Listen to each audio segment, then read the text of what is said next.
নামাজটা ছাড়েন না, যত পাপ করছেন করেন, আমি বলি নামাজ ছাড়েন না।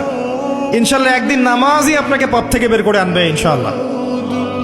শয়তান আপনাকে হতাশ করতে চাইবে, শয়তান আপনাকে হতাশ করতে চাইবে যে তুই তো গার্লফ্রেন্ডের সাথে কথা বললি, রাতের বেলা পর্ন দেখলি, তুই তো ফ্রি মিক্সিংয়ে আছিস, তুই মাদক দ্রব্য খাচ্ছিস, তুই কাজে ফাঁকি মারিস, তুই ট্যাক্স আদায় করিস নাই, দুর্নীতি করছিস, তুই আবার নামাজ পড়বি কেন? শয়তান আপনাকে এগুলো বোঝাবে কিন্তু যে নামাজ তো আমার সময় পায় না, আমি তো অনেক পাপী মানুষ।